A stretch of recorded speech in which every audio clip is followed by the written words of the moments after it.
ഉച്ചയ്ക്കും ഈ തൃശ്ശൂരിൽ ചെറിയ രീതിയിൽ മഴയുണ്ടായിരുന്നു. ആ സമയത്ത് നല്ല കാറ്റ് വീശി എന്നുള്ളതാണ് ഈ വ്യാപാരികൾ തന്നെ ചൂണ്ടിക്കാണിക്കുന്നത്. ആ സമയത്ത് ഈ ഷീറ്റൊക്കെ നന്നായിട്ട് ഇളകിയിരുന്നു. പക്ഷെ പിന്നീട് അതിനുശേഷം ഒരു 4:30യോടുകൂടിയാണ് ഈ സംഭവം ഉണ്ടാകുന്നത്. 4:30യോടുകൂടി വീണ്ടും ശക്തമായ കാറ്റ്. ആ ദൃശ്യങ്ങളിൽ കാണുന്നത് വടം ഉപയോഗിച്ചുകൊണ്ട് നാട്ടുകാരും ഫയർഫോഴ്സ് ഉദ്യോഗസ്ഥരും എല്ലാവരും ചേർന്ന് ആ മേൽക്കൂരയുടെ ഒരു ഭാഗം വലിച്ചു മാറ്റുന്നതാണ് ദൃശ്യങ്ങളിൽ കാണുന്നത്. അങ്ങനെ വലിച്ചു മാറ്റി ഈ ഗതാഗതക്കുരുക്ക് ഒഴിവാക്കാനുള്ള ഒരു ശ്രമം നടത്തുന്നത്. നമ്മളോടൊപ്പം ഇപ്പോൾ ഈ ഭരണസമിതി അംഗമായിട്ടുള്ള വർഗീസ് കണ്ണംകുളത്ത് കൂടി ചേരുകയാണ്.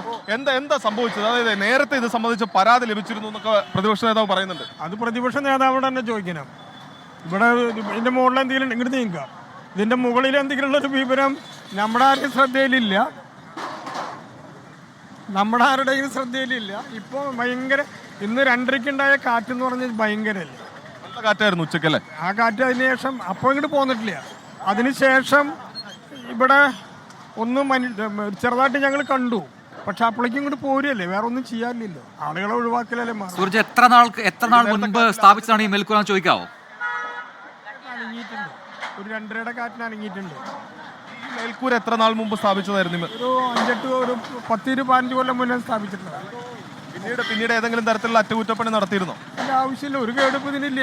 പക്ഷെ കാറ്റ് പിടിക്കുമ്പോൾ കാറ്റിൻ്റെ ശക്തി എന്ന് പറഞ്ഞാൽ അങ്ങനെയാണ്. അതിപ്പോൾ വേറെ ഷീറ്റ് പൊട്ടിയിട്ടോ അല്ലെങ്കിൽ വേറെ ഏതെങ്കിലും തരത്തിലുള്ളതായിട്ടല്ല. കാറ്റ് പിടിച്ച് മേൽക്കൂര മാത്രം പറന്നു പോരാണ്. ൂണിനൊന്നും സംഭവിച്ചിട്ടില്ല, ഒന്നുമില്ല. അതാണ് ഇപ്പോൾ തള്ളി പോരുകയല്ലേ, ഭയങ്കര കാറ്റല്ലേ. അതാണ് ഭരണസമിതി അംഗമായിട്ടുള്ള വർഗീസ് കണ്ണംകുളത്തെയാണ് നമുക്കൊപ്പം ചേർന്ന് 15 വർഷം മുമ്പ് സ്ഥാപിച്ച മേൽക്കൂരയാണ് എന്നുള്ളതാണ് പറയുന്നത്. പക്ഷെ അത് ആ തൂണ് അവിടെ നിൽക്കുന്നു, അതിന്റെ മേൽക്കൂര മാത്രം ഇളകി പോരുകയായിരുന്നു. അത്രമാത്രം കാറ്റ് വീശി എന്നുള്ളതാണ് അവർ ചൂണ്ടിക്കാണിക്കുന്നത്. സ്വാഭാവികമായിട്ടും അത് ആ രീതിയിൽ പ്രതിപക്ഷം അത് ആരോപണമായി ഉന്നയിക്കുന്നു. ഈ മേൽക്കൂര അത് തകർന്ന അവസ്ഥയിലായിരുന്നു, അത് നേരത്തെ ഈ ഭരണസമിതിയുടെ ശ്രദ്ധയിൽപ്പെടുത്തിയതാണെന്നൊക്കെ കാര്യങ്ങൾ പറയുന്നു. പക്ഷെ അത് പൂർണ്ണമായും തള്ളിക്കൊണ്ടാണ് ഇപ്പോൾ ഭരണസമിതി അംഗം സംസാരിച്ചത്. നമുക്ക് അവിടുത്തെ കച്ചവടക്കാരോടും അല്ലെങ്കിൽ അവിടെ നേരത്തെ ഉള്ള ആൾക്കാരോട് നമുക്ക് കാര്യങ്ങൾ ചോദിക്കാം. സൂരജ് അത് തേടുക.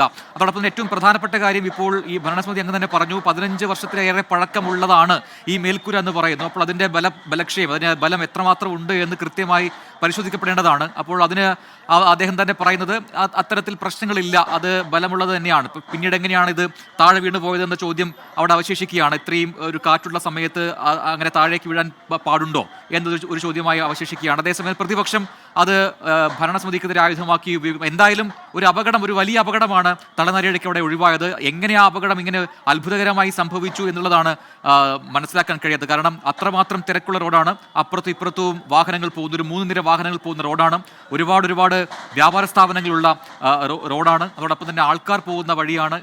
ഇവിടെയാണ് ഒരു ആർക്കും ഒരു പരിക്ക് പോലും ഇല്ലാതെ ഈ വലിയ മേൽക്കൂര, ഒരു പടുകൂറ്റൻ മേൽക്കൂര എന്ന് തന്നെ പറയാം, അത് താഴേക്ക് വീണ് പോയിരിക്കുന്നത്. ഒപ്പം തന്നെ വലിയ ഭാരം, അത്രമാത്രം ഭാരമുള്ള മേൽക്കൂരയാണ്, ഇരുമ്പ് മേൽക്കൂരയാണ് താഴേക്ക് പതിച്ചത്. അതിൽ ആർക്കും പരിക്കില്ല എന്നതാണ് ആശ്വാസമാകുന്നത്. എങ്കിലും ഈ അപകടം ഉണ്ടായതിന് പിന്നിൽ അതെന്താണ്, കൃത്യമായി ഇതിൻ്റെ ബലപരിശോധനയൊക്കെ നടത്തിയിട്ടുണ്ടോ? ഈ 15 വർഷം പഴക്കമുള്ള അത്തരത്തിലുള്ള മേൽക്കൂരകളൊക്കെ കൃത്യസമയത്ത് അതിൻ്റെ മെയിൻ്റനൻസ് വർക്കുകൾ നടത്തേണ്ടതാണ്. അതൊക്കെ ഉണ്ടായിട്ടുണ്ടോ എന്ന കാര്യങ്ങളൊക്കെയാണ് ഇനി പരിശോധിക്കപ്പെടേണ്ടത്. വീണ്ടും തൃശ്ശൂരിലേക്ക് പോകുന്നു, അവിടെ തത്സമയ ദൃശ്യങ്ങൾ പ്രേക്ഷകർക്ക് കാണാം. സൂരജ് സജ്ജി ചേരുന്നുണ്ട്. സൂരജ്, ഇനി മനസ്സിലാക്കേണ്ടത് ഇപ്പോൾ ഭരണപ്രതിപക്ഷങ്ങൾ അത് ആരോപണ പ്രത്യാരോപണങ്ങളൊക്കെ ഉന്നയിക്കുന്നുണ്ട്, അത് അവിടെ നിൽക്കട്ടെ. അവിടെ നേരത്തെ തന്നെ ഇതിനെക്കുറിച്ച് അറിയാവുന്ന അല്ലെങ്കിൽ അവിടെ ജോലിയൊക്കെ ചെയ്യുന്ന വ്യാപാര സ്ഥാപനങ്ങളിലുള്ള കച്ചവടക്കാരൊക്കെ കൃത്യമായി ഇതിനെക്കുറിച്ച് പറയാൻ കഴിയും. അത്തരം പ്രതികരണങ്ങൾ തേടുക. ഒപ്പം ഇപ്പോൾ നടക്കുന്ന പ്രവൃത്തി എന്താണ്? അവിടെ അഗ്നിരക്ഷാസേനയുടെ എത്ര യൂണിറ്റ് ഉണ്ട്?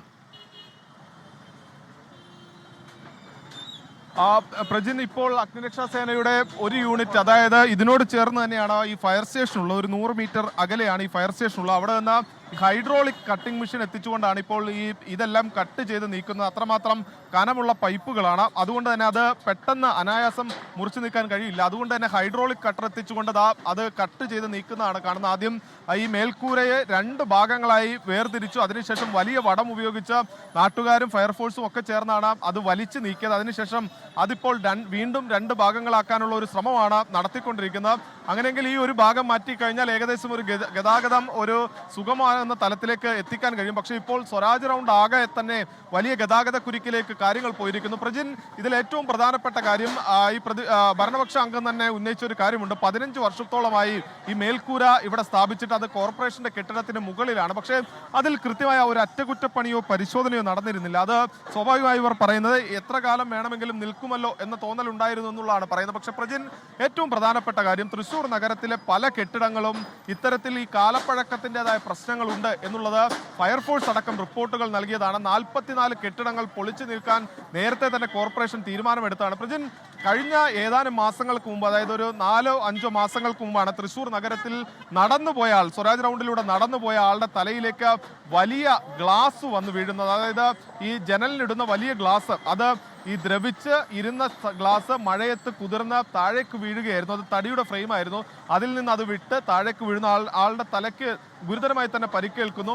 അന്ന് പിന്നീട് ഫയർഫോഴ്സ് എത്തിയാണ് അവിടെ ഉണ്ടായിരുന്ന ഈ ഗ്ലാസ് അടക്കം അഴിച്ചു മാറ്റിയത്. അതിനുശേഷം ഫയർഫോഴ്സ് കൃത്യമായ റിപ്പോർട്ട് കോർപ്പറേഷൻ നൽകിയതാണ്. അതായത് ഈ ഉയർന്ന കെട്ടിടങ്ങളുടെ പരിശോധന വേണം, അത്തരം കെട്ടിടങ്ങളിൽ ഇത്തരത്തിലുള്ള അപകടങ്ങൾ ഒഴിവാക്കുന്നതിന് വേണ്ടിയുള്ള നടപടി സ്വീകരിക്കണമെന്നൊക്കെ പറഞ്ഞതാണ്. അത് സ്വീകരിക്കുന്നതിൽ കോർപ്പറേഷന് വലിയ വീഴ്ച ഉണ്ടായി. വേലി തന്നെ വിളവ് തിന്നു എന്ന് ഈ ഘട്ടത്തിൽ പറയേണ്ടിയിരിക്കുന്നു. അതാണ് ഈ അപകടത്തിലേക്ക് നയിച്ചത് എന്ന് നമുക്ക് അനുമാനിക്കേണ്ടിയിരിക്കുന്നു. പ്രജിൻ, ഏതായാലും വലിയ അപകടമാണ് അവിടെ ഉണ്ടായത്. ഇരുമ്പ് മേൽക്കൂരയാണ് താഴെ റോഡിലേക്ക് തകർന്നു വീണത്. പക്ഷേ ആർക്കും പരിക്കില്ല എന്നുള്ളതാണ് ആശ്വാസമാകുന്നത്. എങ്കിലും ഇത്തരത്തിലൊരു വലിയ അപകടം അതെന്തുകൊണ്ടുണ്ടായി? ഈ 15 വർഷമായിട്ടുള്ള മേൽക്കൂരയിൽ കൃത്യമായി മെയിൻ്റനൻസ് വർക്കുകൾ നടത്തിയിട്ടുണ്ടോ എന്ന ചോദ്യങ്ങളൊക്കെ ബലപ്പെടുകയാണ്.